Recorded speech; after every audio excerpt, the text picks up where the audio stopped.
Hi, Daniel Hilliard here, co-creator and artist on Image Comics Plastic, and you're watching 9.9 Comics with Chris and Kyle.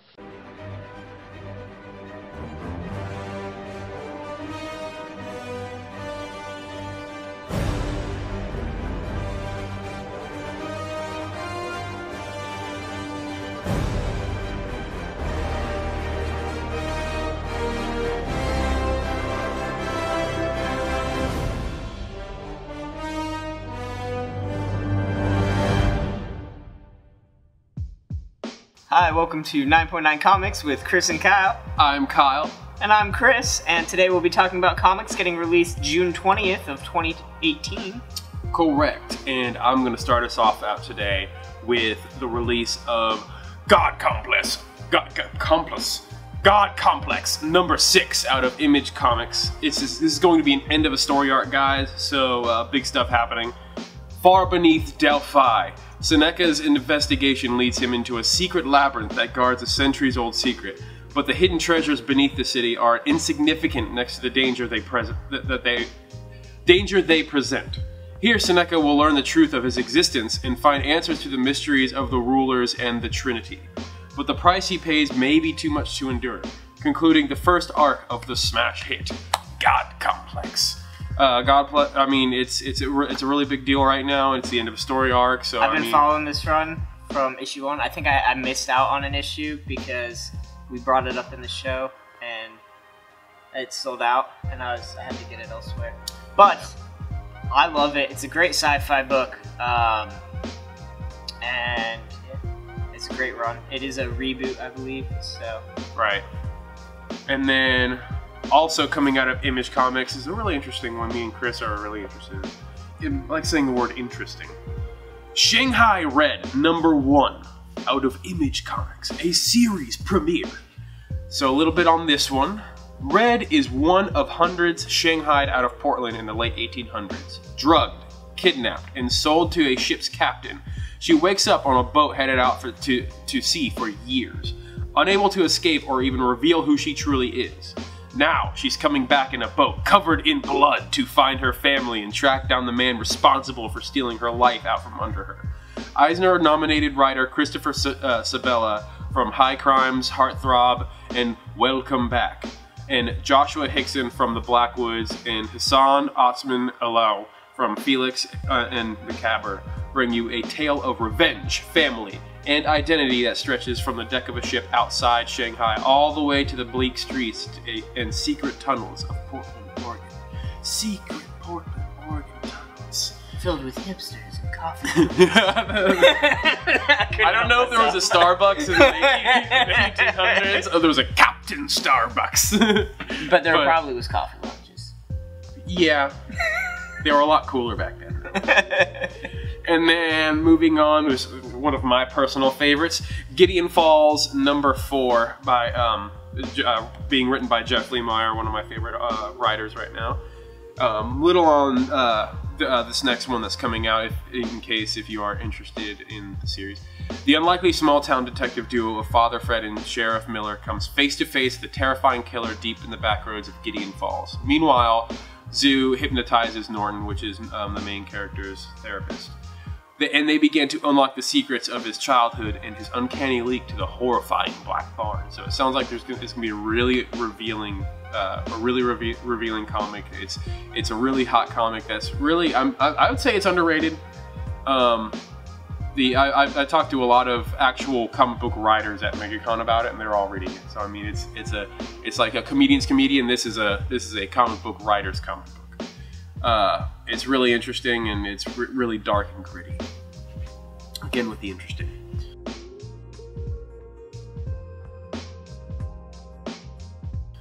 Then we have Crude number 3, written by Steve Orlando.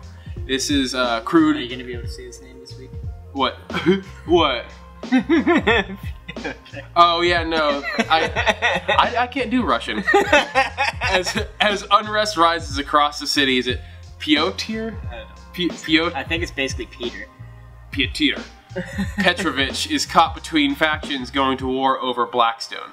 But choosing a side is exactly what got his son killed in the first place. So kind of, I mean, pushing on a rope there, working against what put him in a bad place. But I mean, it's Crude, so bad things happen. Yeah, it's a good book. You Yeah. should definitely pick that one up.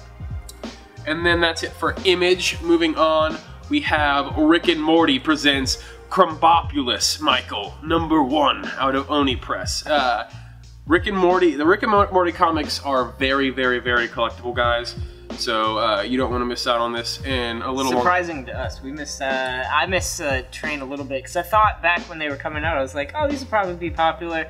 But at the time, there wasn't any like recognition for them or anything, and it just goes to show how much something can change in a very short amount of time. I picked up a few of them, and I think #1's going for a lot. I don't know if I bought a #1, but I did get a #1 out of a loot crate from a friend, so I need to double check on that. Because if I do, then I got a nice piece. That's a nice collectible comic. So, learn the secret stories and hidden pasts of your favorite Rick and Morty characters in Oni Press's new quarterly series of one-shots, Rick and Morty Presents. So each of these comics will be about a Rick and Morty character. So there'll be a Mr. Meeseeks one and such.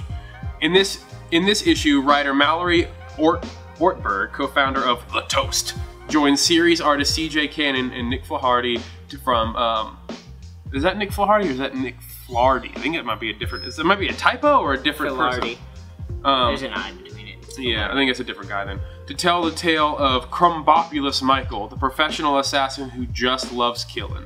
Discover the roots of Rick's relationship with the galaxy-trotting killer with no code of ethics. Children, animals, old people. It does not matter. Here I go killing again. And then out of Aftershock Comics, we have a new comic that's really interesting. It's kind of like the Goonies, and I'll explain it so you guys be on my level here. Lost cities aren't just the stuff of myths. They exist hidden right under our noses. But when a mysterious expedition is disrupted by supernatural activity and an antiquities professor goes missing, his teenage daughter and her friends must become underground urban explorers. Follow his tracks on a coming-of-age journey through subterranean tunnels and ultimately find the holy grail of Lost City, Atlantis, buried right under New York City. So yeah, kind of Goonies feeling. It's like Indiana Jones meets Stranger Things. Meets Goonies. Well, I'd say the Goonies is Indiana Jones meets Stranger Things already. Yes. Even though Stranger Things is way later than But I know you're just trying to troll me about that, so I'm just going to say the Goonies again.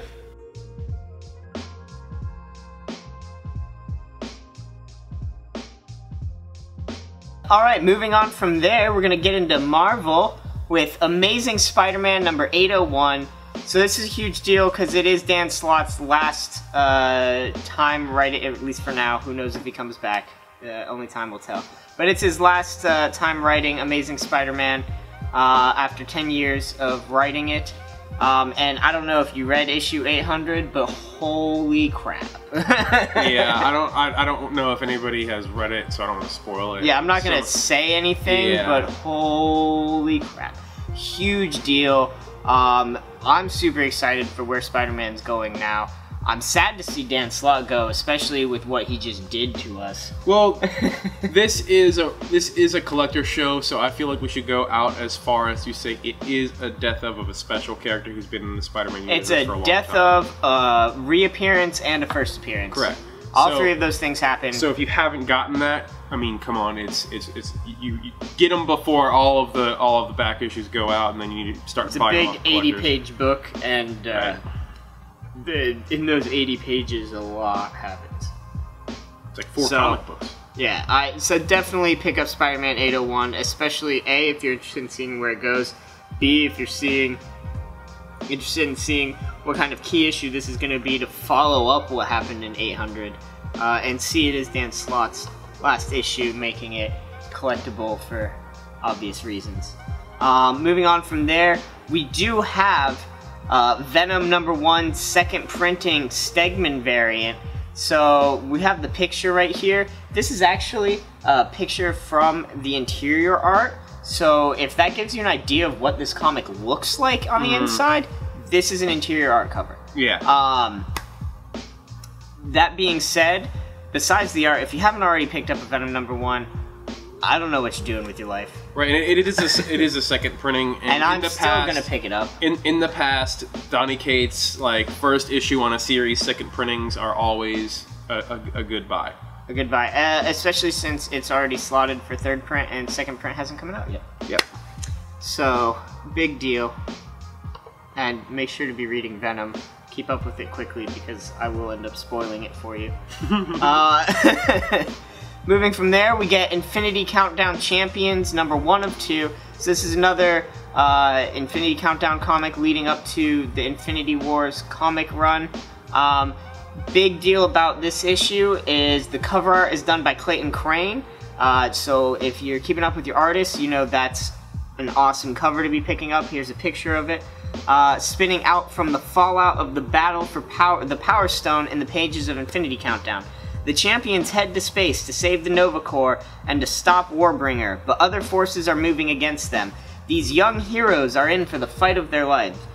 So it looks like we're finally getting to a point prepping us for the Infinity War comic finally, which I'm excited for. It's a new villain, it looks like, from the cover art. Right. That we've looked from the previous catalog and stuff, and I'm super excited to see what happens. Yes.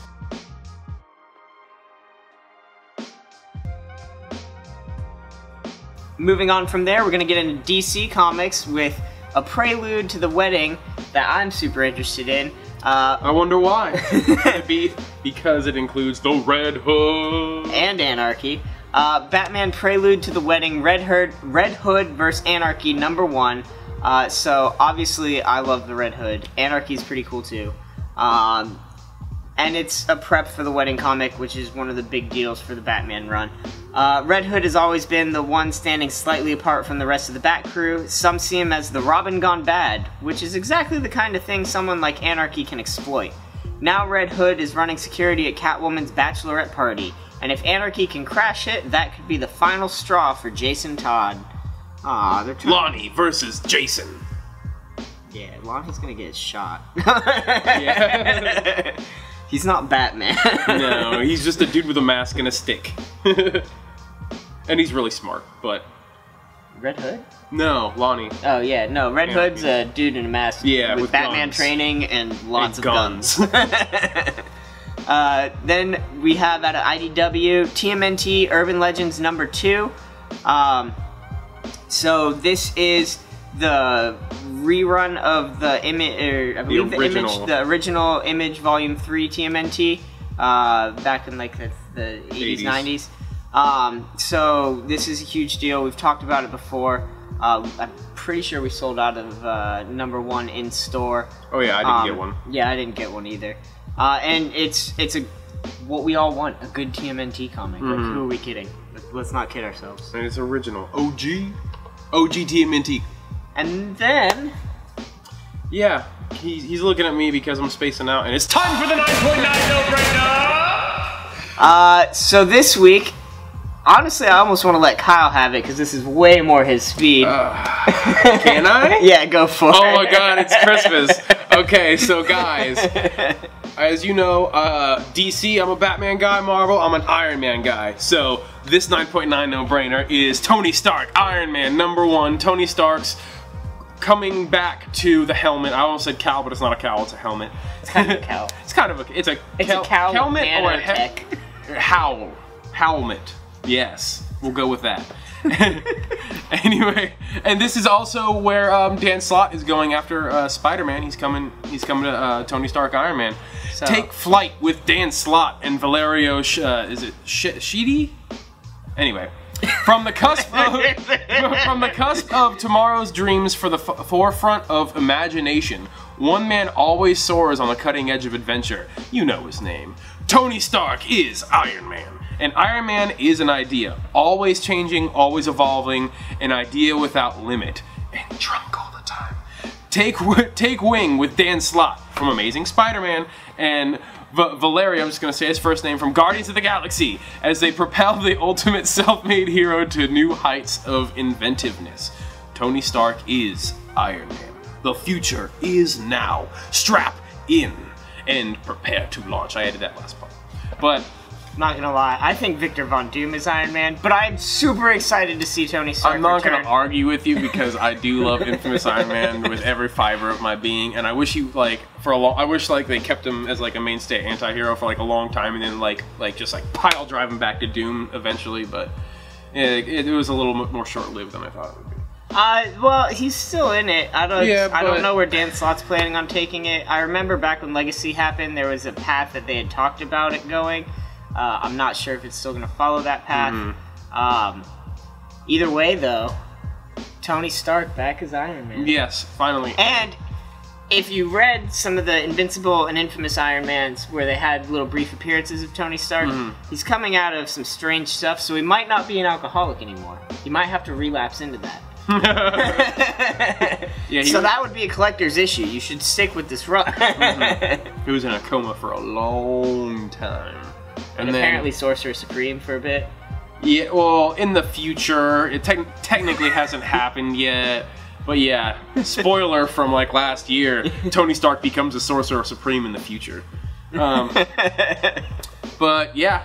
Well, the future is now. The future is now. Strap in, the future is now. Strap in, the future is now. Maybe it's Tony Stark, Iron Man, Sorcerer Supreme, Doctor Strange. Infamous. Anyway. Have a good night, guys. Every time. See you later, guys. Make sure to like and subscribe to the videos. Comment what you comment on the videos. Tell us what you liked about it. Tell us what you think we can do better. Always appreciate the feedback, and we'll see you next week. Yes, thank you for joining us. We really appreciate the views, appreciate the loyalty, and I've said my stuff, so...